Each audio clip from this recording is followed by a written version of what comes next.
오늘 우리에게 주신 하나님의 말씀은 어제에 이어서 마태복음 11장입니다. 11장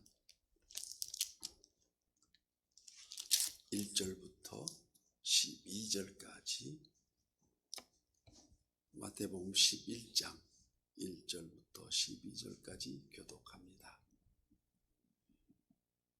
예수께서 12 제자에게 명하기를 마치시고 이에 그들이 여러 동네에 가르치시며 전도하시려고 거기를 떠나가시니라.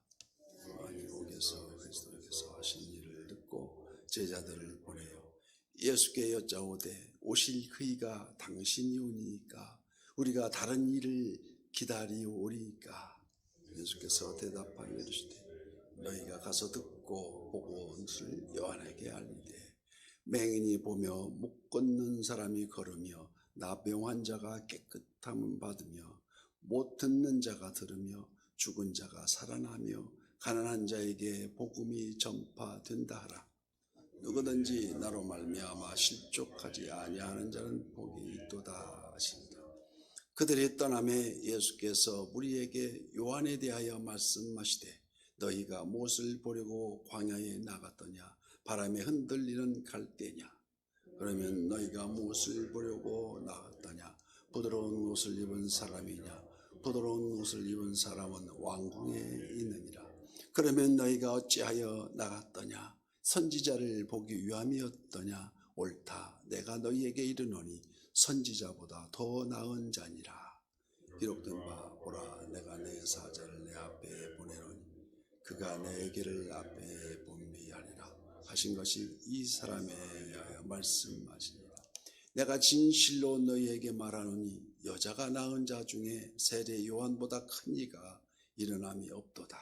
그러나 천국에서는 극히 작은 자라도 그보다 크니라. 세례 요한의 때부터 지금까지 천국은 침노를 당하나니 침노하는 자는 빼앗느니라. 아멘. 오늘도 실시간 유튜브를 통해서 선한 뉴스의 기도의 향연 속에 새벽을 깨우는 우리 성도님들 모두에게 여호와 샬롬 지키시는 하나님의 평강과 풍성한 은혜를 축복합니다. 주님 다시 오실 때까지 예수 그리스도, Jesus Christ, 예수는 그리스도다. 이 그리스도의 그 믿음의 본질에 대하여 1절 말씀에 예수께서 12 제자에게 명하기를 마치시고 이에 그들이 여러 동네에서 가르치시며 전도하시려고 거기를 떠나가시니라.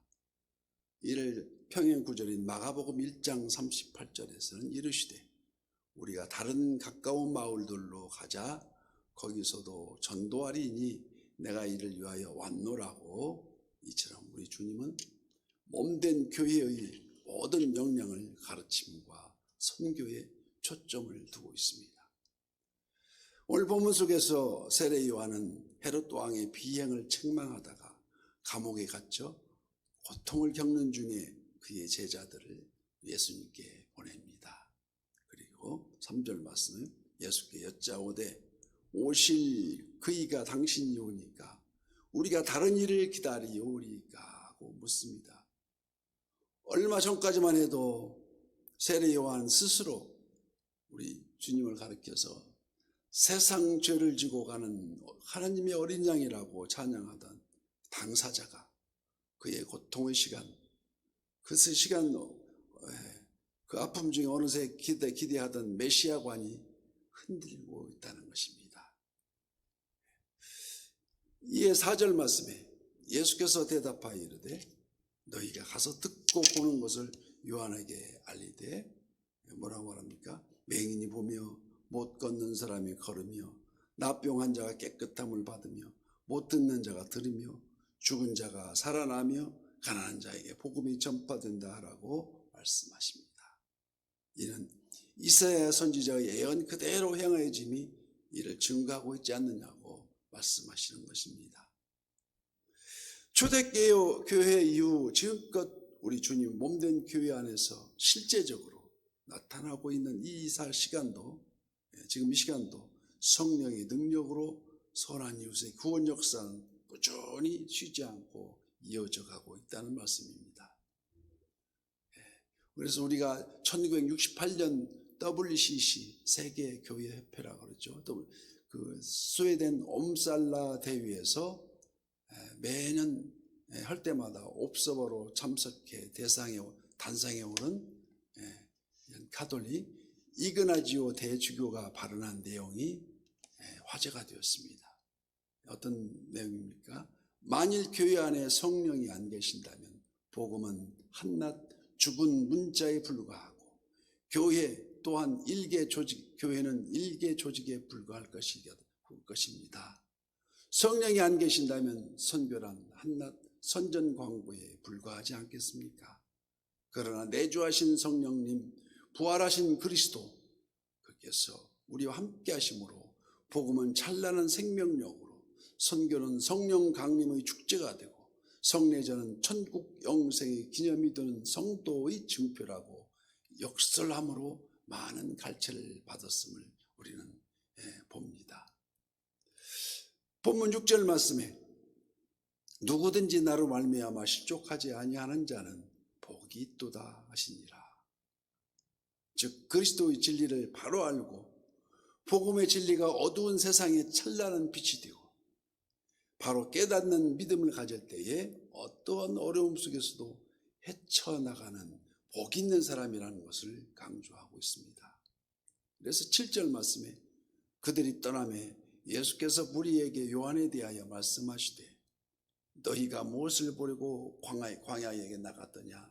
바람에 흔들리는 갈대더냐? 세례 요한이 보낸 두 제자가 돌아간 후에 지금 이 시대를 바라보면서 너희가 무엇을 보려고 지금 광야에 나갔더냐고 묻습니다. 광야는 하나님의 신비를 간직한 장소. 그러나 그곳엔 사람들이 주목할 만한 특별한 것이 없습니다. 누가 있습니까? 하늘과 땅 사이에 바로 우리가 있습니다. 그저 황량한 사막과 맞닿은 하늘, 바람과 갈대밖에 없이 보이지만 바람에 흔들리는 갈대냐 아니면 부드러운 옷을 입은 사람이더냐고 우리 주님은 지금도 우리에게 그 광야에 서서 말씀하십니다. 부드러운 옷이란 세마포와 같은 값비싼 좋은 옷을 의미하고 바람에 흔들리는 갈대는 이리저리 갈피를 못 잡고 주관이 흔들리는 약자를 비유하고 있습니다. 마치 저 자신을 비유하는 것도 같지 않겠습니까? 당시 광야에 외치는 자의 소리가 세례 요한의 정체성이었습니다. 수많은 자들이 그 외침을 듣기 위해서 하나 둘 꾸역꾸역 모여들었습니다. 오늘 우리도 이 광야에서 우리 자신이 지향하고 있는 정체성은 과연 무엇을 향하고 있는가를 바라보아야 합니다. 세례 요한이 비록 불의한 헤롯 왕에 의해서 갇혀 있었지만 예수님은 그의 사역을 인정하시고 칭찬하시고 계십니다. 10절 말씀 기록된 바 보라 내가 내 사자를 내 앞에 보내노니 그가 내 길을 내 앞에 준비하리라. 이래 하신 것이 이 사람에 대한 말씀이니라. 또 말씀하시며 내가 진실로 너희에게 말하노니 여자가 낳은 자 중에 세례 요한보다 큰 이가 일어남이 없도다. 그러나 천국에서는 극히 작은 자라도 그보다 크니라고 말씀하십니다. 세례 요한이 구약시대 마지막 종지부를 찍는 위대한 선지자였다면 이제 새로운 시대, 즉 신약시대, 새로운 언약의 시대가 시작되었고 우리가 사는 이 시대를 극히 작은 자라도 그보다 크다고 우리 주님은 말씀하고 계십니다. 지금 그들이 꿈에도 그리던 메시아 시대, 즉 성령 시대가 도래함이 엄청난 이 사실을 오늘 본문은 선포하고 있다는 것입니다. 그러므로 12절 말씀 세례 요한의 때부터 지금까지 천국은 침노를 당하나니 침노하는 자는 빼앗느니라. 이 얼마나 놀라운 사실입니까? 이 얼마나 감사하고 축복된 갈보리 십자가 보혈의 공로가 아니고 무엇이냐는 것입니다. 그래서 히브리서 2장 3절 말씀에 우리가 이와 같이 큰 구원을 등한히 여기면 어찌 그 보응을 피하리요. 그 구원은 처음에 주로 말씀하신 바요 들은 자들이 우리에게 확증한 바니 성령이 나누어 주신 것으로서 그들과 함께 증언하셨느니라고 확증하고 있습니다. 이처럼 주의 말씀을 바르게 깨닫고 바르게 이해하며 결코 서두르는 실수를 범하지 않은 그러한 지혜가 있어야 되지 않겠습니까? 오직 믿는 자의 구할 것은 충성이라 하였사오니 쉐마 이스라엘, 이스라엘아 들으라고 외칩니다. 이스라엘이라는 말은 오늘 믿는 자들을 총칭해서 이스라엘이라고 말씀합니다. 너는 마음을 다하고 뜻을 다하고 힘을 다해서 내 하나님 여호와를 사랑하라고 오늘도 말씀하십니다. 세례 요한은 당당히 주님이 오실 길을 예비하였고 불의에 대항하여 육의 생명을 다하였다는 것입니다.